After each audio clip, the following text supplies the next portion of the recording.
to deal with the issues of petty crimes, to deal with the issues of capacity that are there in our prisons. On Home Affairs, we've reconfirmed everything. Safe to say there's a new injunction by the free movement of people. Remember, by the decision that was taken by the African Union. In other words, to have a free movement of people and the issues of visas and the question of one passport. And South Africa, as we agreed in the AU meeting of heads of state and government, we should then be able to look at our domestication of our own laws.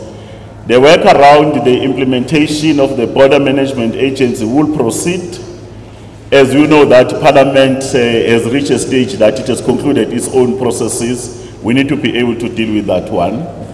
When it came to issues of defense, nothing has changed around defense, except that the issue around using defense as an innovation hub and the capability to be able to create our own revenue, because the defense industry can contribute to industrialization, it can create other opportunities that are there. We think it's very important. The implementation of the defense review and the capacity that needs to be there, and the continued support that our defense has to play, especially in the contribution of peace and security within the continent that we play. Those are the main issues we have looked at, when we are saying that the incoming NEC must also be in a position, working with government, in the main around the question of Denel, so that at least we know that in the main Denel and the main shareholder and where the product is coming from. Because of security reasons, remember, it's not only commercial part, then there's a security element. We also had an opportunity to look at the question of military veterans, that the support, the incoming NEC must look at the possibility of extending the support to the families of those that are deceased, who are former combatants, because the conditions they found themselves in must be improved. The question of involvement of military veterans, not only in using them on the national key points, others have other skills, therefore on the issues of economic opportunities. There is an issue that we're also looking just general, the use of paraphernalia by all disbanded structures, whether is it Azanla, MKMVA, the Buddha Bond, you can name all of them. Because you can't have a situation in a country where the ease of access to a paraphernalia that is closer to our security forces. We will have to be able to regulate that matter.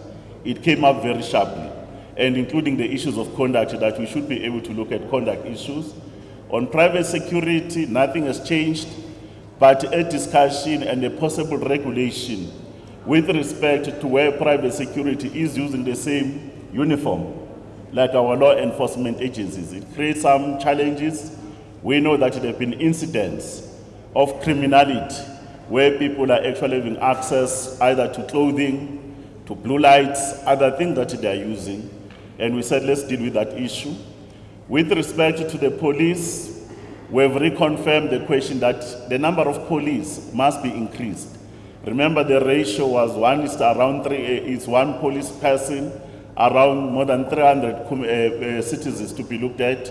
We say over a period of 5 years, that number must be able to come to 1 is to 150, so that at least there is issues of visibility there. We also said the issues around the community safety forums. They need to be recognized, participate, and given the resources and the tools of trade.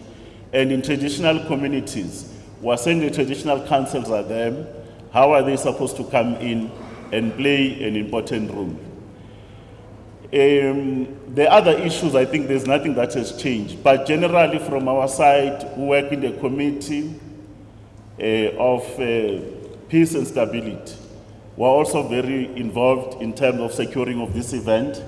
We're very pleased that despite all the other issues, the conference has went relatively well from a security point of view. There might have been inconveniences, but the inconveniences were not meant to harm. They were meant to secure all of us so that any unintended consequences could be received here. We thank you. Thank you, David. Hold on this one, you will need it. Okay, can we take questions? Olimgambi, welcome back, Ferial Habaji. I haven't seen you in a long time. We were missing you. It will be Ferial, it will be Ranjeni, it will be my friend from Cape Town, Sepo, Adrian Passon. That is the first question you're going to ask at this conference. Thank you very much. Paul from EMCA. Was there any talk around the security, or should I say the intelligence community? Is there a lot of complaints in the lead up to this conference that the intelligence community is being used for political reasons, including the current president now of the ANC? Were there any firm resolutions, or did it come up at all? That issue? For real? There's a microphone right behind. Thank you very much, sir. I wonder if I can ask you if the Commission looked at the state of emergency regulations, which we read about last week, and if South Africa is stable, does that mean you've changed your view that we face potential regime change and a colour revolution? This is something you said last year. Thank you. Ranjeni, Lerato, you pressed Ranjeni on that note of a colour revolution. Thanks very much. I'm from TISO Black Star. Minister, responding on Freedom's question, you previously talked about the involvement of foreign forces in South Africa's domestic affairs. Is that still the view of the ANC?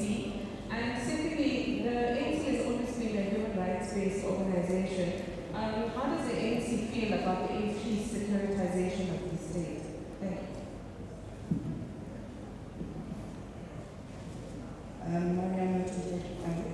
You briefly mentioned it about veterans securing national key points, and also I believe July sector government buildings.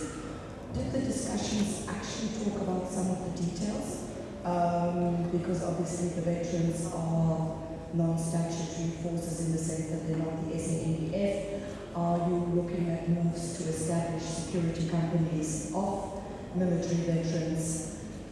On that point, did the Peace and Security Commissions at any stage discuss the over 18 months delay of Parliament having passed the Private Securities Amendment Bill and still sitting in President Jacob Zuma's in trail later?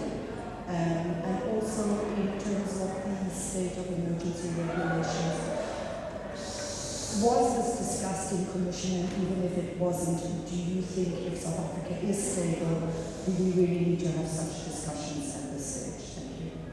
I'm about to send security to Power FM because they're making noise. Please. Sepo? Sepo from the SABC. I answers you. There's been concern raised about our capability in terms of intelligence gathering and counterintelligence. There's been outstanding issues regarding the airport lights, the backing, or maybe in terms of state buildings being marked. And there's been also concerns that the capacity basically of our personnel does not have been sufficient training. During the campaign by Minister Sisulu, she has been on the fact that she says that there's not been much training of our intelligence personnel. So others are even saying that we are below par in terms of our capacity as compared to our African peers in Zimbabwe or Rwanda. How would you like to rate our state of intelligence gathering and capacity? Thanks. Adrian, Passon. Thank you, Minister.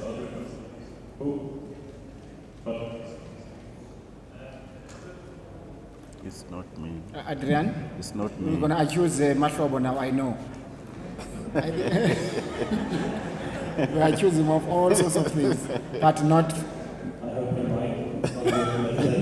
We are informing us of intelligence. Minister, 10 years ago the ANC disbanded the Scorpions, which was now lauded internationally as a successful agency fighting corruption, after the ANC successfully initiated the Scorpions at a previous conference. Are you still satisfied that we have adequate capacity in government to fight corruption, which I don't need to explain to you, it's a massive issue in South Africa? Or is there plans to maybe really having a very specifically focused anti-corruption union? And secondly, we recently saw in a job post book President's Keepers massive revelations about skullduggery in the National Intelligence or the State Security Agency, particularly under Arthur Fraser, the current Director General, when something called the Principal Agents Network was established to apparently, according to the book, run a complete parallel rogue intelligence agency. And is the ANC concerned about these claims, or will you be investigating them? Thank you. Thabo?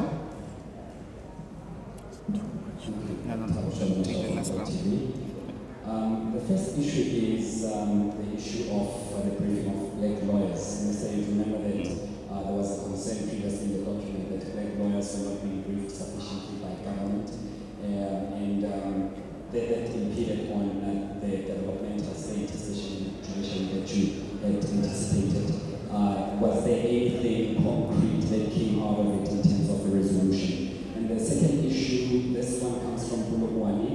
Didn't find resonance in Mangaung. It was the creation of the state-alone Ministry for Military Veterans. Was that deliberated upon, and what was the resolution? Thanks very much.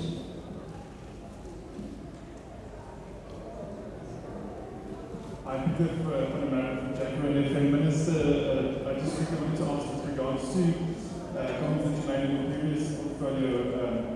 You said something to the extent that you are monitoring everyone, and then right to know later revealed that the police is actually monitoring quite a lot of people. Did the committee by any chance discuss the limitations of mass surveillance and with regards to balance between South Africans' human rights and obviously the need for security? And then secondly, just to add on to Arjan's question with regards to the state security agency, was there any discussion at all with regards to increasing transparency but both of the state security agency and the current agency in police as well? David? Well, they look to be too many questions. No, thank you very much. We decided not to give you the full report. Remember, the National Policy Conference report is available on the ANC website. And if you look from page 56 until page 62, those are the issues we concentrated on them, and also looked at the issues that have happened in the last 5 to 6 months. With respect to the issues we are asking around the intelligence services, we never discussed it. But remember last week, we made a press briefing. I was with Comrade Zizi there. Yes. And we're very clear that law enforcement agencies must remain apolitical. That's what we said. And the ANC has not changed that particular position. They must serve the government of the day. That's what is expected. And they must place their loyalty to their flag. Where there are instances of a misconduct or a behavior that is unbecoming, there are balance and checks in the system. If you look at the intelligence agencies, we have an office of an inspector general of intelligence, where issues around conduct has to be reported, whether is it defense intelligence, whether is it state security, whether is it crime intelligence. That structure is there. And it's an independent structure that reports to Parliament, which is your joint standing committee on intelligence. But with respect to police, you'll also remember that there's an IPID. Therefore, the balance and checks in South Africa, they are there. But it does not necessarily mean that people can't behave in a particular way that needs to be brought to book. That's very important to note. And that position still remains. The other issues, whether perceived or real, various incidents must be dealt with. What Ferrell asked with respect to the state of emergency, we never discussed it. Remember that we wanted to have a clear regulation how it needs to be dealt with. Remember the Constitution for the heads of state to declare a state of emergency. There are clear provisions that are there.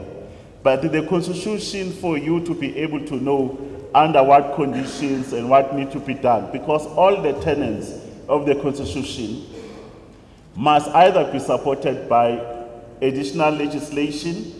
If it's not legislation, fairly, it should be a regulation. And let's just wait for it to come so that we can see the content of the draft regulations, so that we can be able to say, are they aligned to the constitutional provision or not? But I know that in the Constitution there's a clear mechanism. With respect to color revolution, we did the assessment. Color revolution is not a new phenomenon. It's a phenomenon that happens in many countries, even in our own. It takes various forms. We have said in the past, we will use the issues, we call them aerial cover, where we use issues of getting a narrative there, create kind of imaginary or celebrity leaders.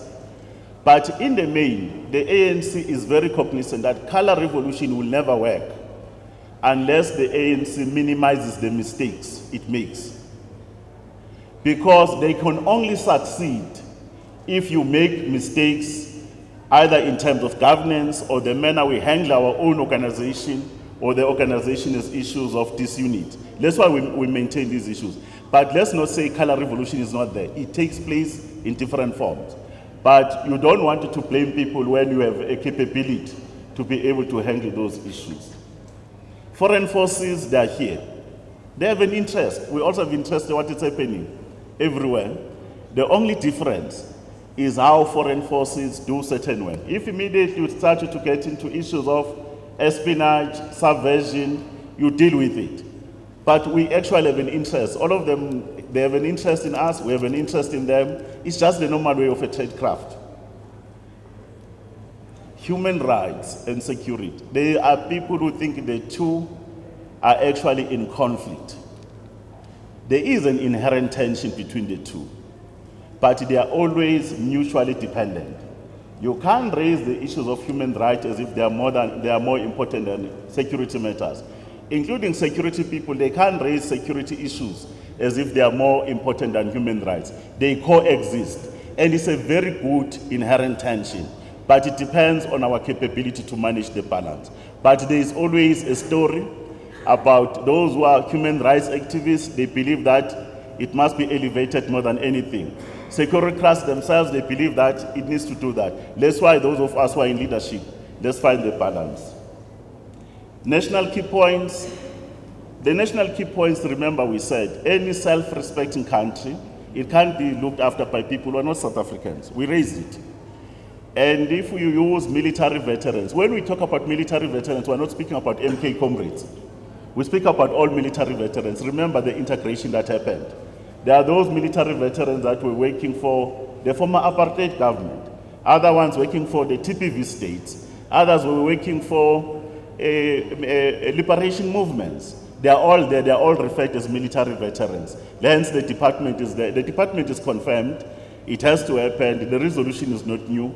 We're expecting implementation. It was implemented in half, remember, but we want it to be a standalone. The legislation, I do agree, Marianne, that it has stayed there for too long. We have actually taken a decision that the president needs to be asked to say, can the process be finalized? Like other legislation that are there.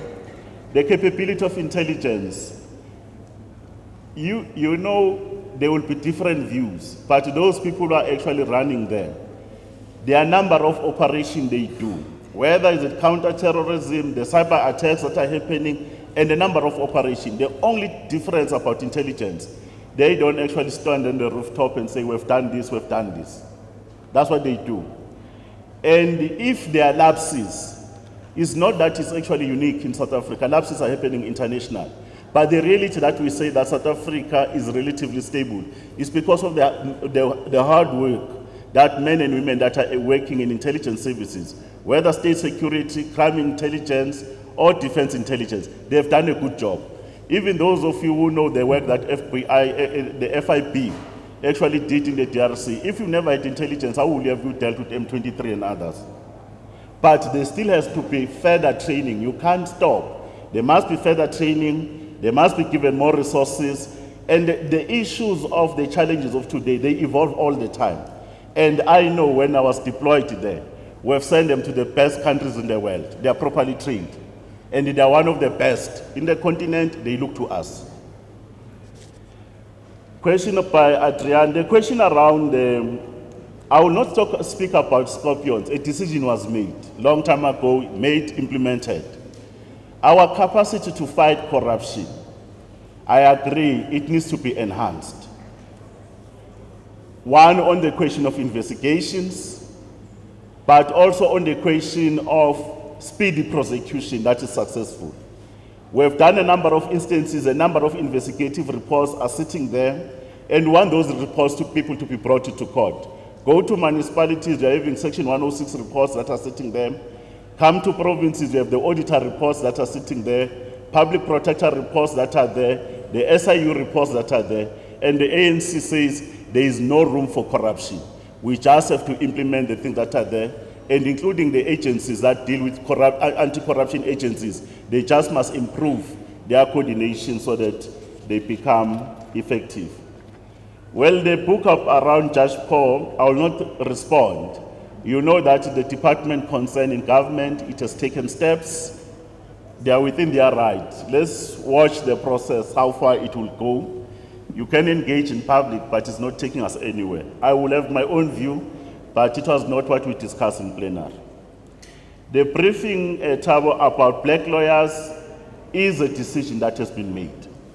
Now we must just be tested on implementation. It's not only briefing them, but if you brief these black lawyers, you will know that you have a pipeline in terms of the next people who can sit in the bench. And we know that as the ANC government, we think we need to do more because work is only concentrated on few, and the issues of transformation of the judiciary remain that way.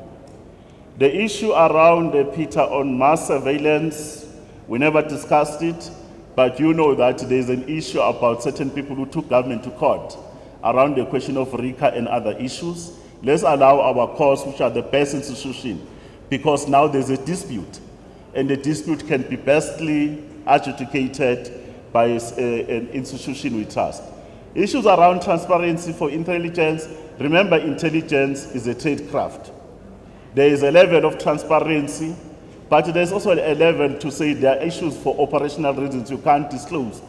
That's why the current balance and check of an IG, the Joint Standing Committee on Intelligence.